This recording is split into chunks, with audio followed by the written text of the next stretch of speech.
Olá, olá, tudo bem com vocês? Eu sou Fabiano Leal, com a última aula sobre a sequência de aulas sobre genética que temos aí na nossa playlist. Se você, por um acaso, está vendo esse vídeo de forma isolada, não acompanhou a sequência de vídeos aí sobre genética, peço que vocês deem uma conferida na playlist sobre genética, que você vai ver uma sequência de vídeos bem bacanas que dão uma visão geral sobre genética. Você que vai estar precisando fazer uma avaliação e que o tema central seja genética, pronto, então você está no local certo, é só observar a nossa playlist lá de genética, que você vai ter todo o conteúdo que você precisa para fazer uma boa prova aí. Tudo bem, gente?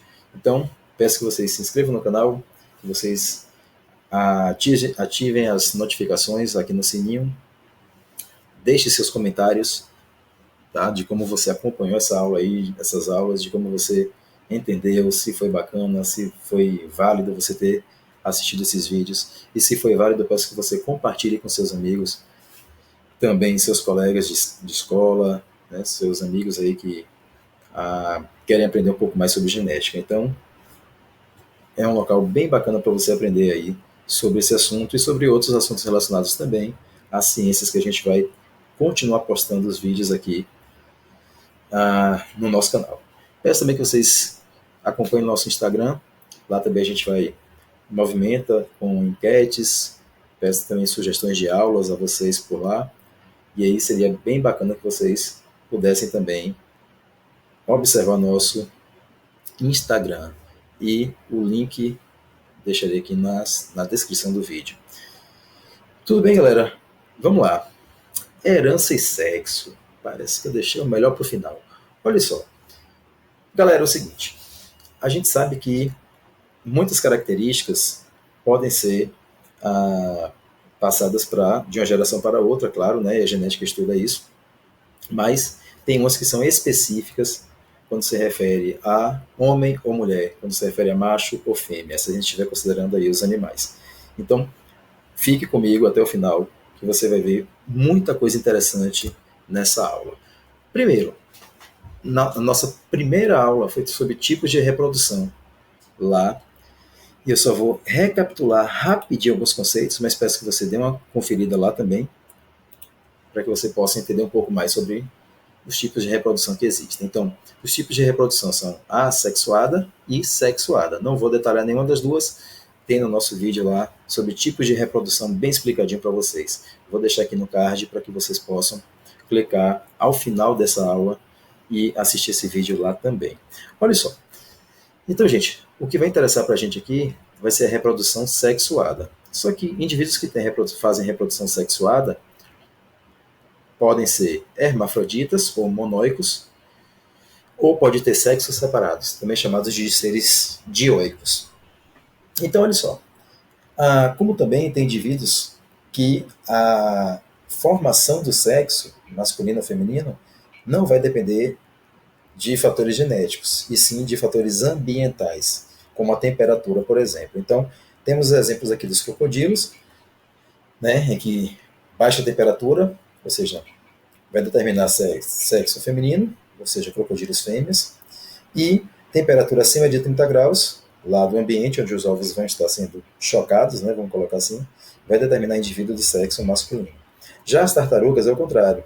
Baixas temperaturas determina a formação de machos, e e altas temperaturas determinam a formação de fêmeas. Daí o grande problema do aquecimento global, né, pode influenciar na formação de machos ou de fêmeas de algumas espécies.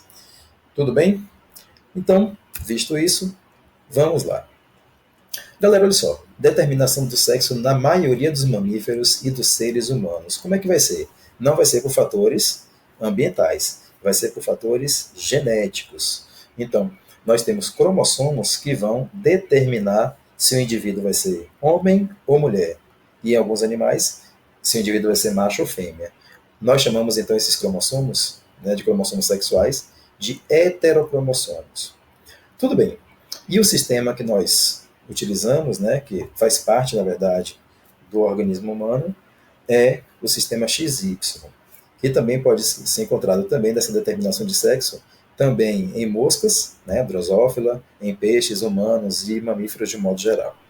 Esse gene, gente, determinador do sexo, é o gene SRY, né, que aqui a sigla é em inglês.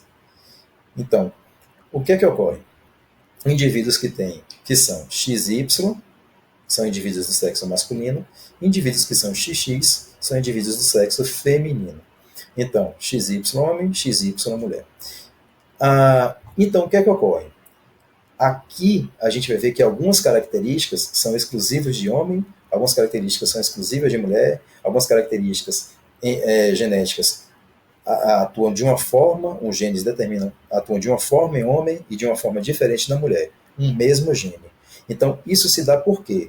Na boa parte das vezes, porque o cromossomo X é maior do que o cromossomo Y, consequentemente, existem genes aqui em cima que não vai encontrar o correspondente no Y. E aí, a gente vai ver alguns exemplos a partir de agora. Além disso, o que é que ocorre? Existe um outro tipo também de formação de machos e fêmeas, no caso das abelhas. Nas abelhas, os machos, que são os zangões, eles vão se originar de óvulos que não foram fecundados. Então, a fêmea põe os ovos, só que esses ovos têm metade dos cromossomos, ou seja, são óvulos haploides. Enquanto que as fêmeas são formadas quando o zangão fecunda uma fêmea. E aí formam indivíduos diploides. Aí esses indivíduos diploides vão formar fêmeas. Agora, essas fêmeas podem ser operárias ou podem ser as rainhas. O que é que vai diferenciar uma da outra? Geneticamente, nada. O que vai determinar a formação de abelha rainha ou abelha operária é o tipo de alimentação que ela vai receber. Então, se ela for alimentada com geleia real, ela forma a abelha rainha, ela se transforma em abelha rainha. Se ela não for alimentada pela geleia real, ela vai ser operária, ou elas serão operárias. Mas geneticamente são diploides todas as duas, ou seja, tem um número dobrado de cromossomos. Já os zangões, que são os machos, têm um número, tem metade do número de cromossomos das fêmeas. Esse processo, gente, de originar indivíduos de óvulos não fecundados, nós chamamos de partenogênese. Certo? Partenogênese. Tudo bem. Então, as heranças que são determinadas, né, herança é sexo, na verdade, né, o que é que a gente vai ver? São as heranças determinadas por genes localizados nos cromossomos sexuais, ou por genes autossômicos, mas cujo efeito sofre influência dos hormônios. Como eu falei para vocês, o mesmo gene pode se comportar, pode determinar uma característica no homem e uma característica diferente na mulher, simplesmente por questões hormonais, porque geneticamente são iguais. A gente vai ver também esses casos já já. Então, quais são os principais tipos de herança ligada ao sexo? Temos aqui os genes localizados na porção não homóloga do cromossomo X. Temos a herança restrita ao sexo, localizada na porção não homóloga do cromossomo Y. E a herança influenciada pelo sexo, aqueles genes localizados em cromossomos que não são sexuais, mas que sofrem influência dos hormônios. Sim? Então são os três tipos aí, principais tipos de herança e sexo. A ligada ao sexo, localizada na porção não homóloga do cromossomo X. Herança restrita ao sexo, é aquela que está localizada na porção não homóloga do cromossomo Y. E a influenciada pelo sexo, aqui tem genes iguais, porém, o que vai determinar a formação de uma característica ou outra é por conta dos hormônios presentes no homem e na mulher. Ou na mulher. Então, gente, começando. Genes com essas ligados ao sexo, ou seja, tem a ver com o cromossomo X. Vamos lá, quais são os números que vocês observam aí? Se você não está vendo o número 15 e o número 20, você é daltônico. Não, claro, estou brincando. É o número 8 e o número 5. Tá? Então, o que é que ocorre? O daltonismo, por exemplo, é uma característica determinada por a herança ligada ao sexo. Normalmente, há uma maior quantidade de homens daltônicos do que de mulheres. Por que isso, gente? Vamos para cá. Repare aqui, o cromossomo X, que é um cromossomo maior, como eu tinha falado para vocês lá no iníciozinho da aula, e o cromossomo Y, que está aqui, é um cromossomo menor. Repare o seguinte, toda herança que é ligada ao sexo vai fazer parte disso aqui, ó, dessa porção não homóloga ao cromossomo Y. Ou seja, existem genes aqui, ó, nessa região, que não vão ter o seu correspondente aqui, no Y. Então, o que é que ocorre? O daltonismo é um caso desse aí. Ou seja, se a gente pegar, por exemplo, daltonismo, a hemofilia, também segue o mesmo padrão. Então, no daltonismo, como é que ocorre, gente? Você tem aqui indivíduos que são normais, são XX determina a mulher, né? Dzão determina que é normal, ou seja, não é daltônica. Mulher XX, Dzão, Dzinho, ela é normal, ela não é daltônica, porém ela tem um gene para o daltonismo, que é o gene Dzinho. Só que ele sozinho não se manifesta aqui, porque ele tem um homólogo aqui, né? Já que o cromossomo X são cromossomos de mesmo tamanho, então a interação entre esses dois genes aqui, ó, entre os dois alelos, é que vai determinar se o indivíduo é ou não daltônico. Repare que agora, a mulher, para ser daltônica, ela tem que ter as duas versões dos alelos recessivas, Dzinho, Dzinho. Já em homens, o que é que ocorre? Como o cromossomo X ele é maior do que o cromossomo Y, o que é que vai ocorrer aí, gente? Deixa eu pegar aqui uma canetinha para explicar para vocês. Então, no caso, opa, pegou aqui, pronto. No caso aqui do cromossomo X e Y, no homem, o X e o Y, o Dzão, digamos que esteja aqui, nessa região. Consequentemente, não tem o homólogo aqui, no Y, porque o Y é um cromossomo menor. Então, se o homem tiver um Dzão, ele é normal. Porém, se no cromossomo X do homem houver o alelo Dzinho, ele é daltônico. Não tem a porção homóloga no Y. Então, há uma maior probabilidade do homem ser daltônico do que a mulher por conta disso. Sim, gente. Então, se for homem, ele herda o gene para o daltonismo da mãe dele, que é quem cedeu o cromossomo X. Já que o Y veio do pai. Sim? Continuando. Hemofilia. Da mesma forma, gente, a hemofilia é uma doença que é caracterizada por falta de coagulação do sangue. Então, o indivíduo não vai produzir um dos fatores de coagulação sanguínea, ou seja, uma das proteínas que fazem o processo de coagulação. Então, mas o padrão é o mesmo, ou seja, é um gene ligado ao cromossomo X. Então, repare aqui, você tem mesma coisa para o daltonismo. X, Hzão, Hzão, mulher normal. X, Hzão, Hzinho, mulher normal, porém é portadora do gene para hemofilia, que é o Hzinho. E a mulher, para ser hemofílica, os dois alelos têm que ser recessivos. No homem, não. Basta um alelo recessivo, no cromossomo X, que ele herdou da mãe, para que ele possa ser hemofílico. E a mulher, no caso, e para ser normal, tem que ter um Hzão. Então, repare, é mais comum hemofilia em meninos do que em meninas.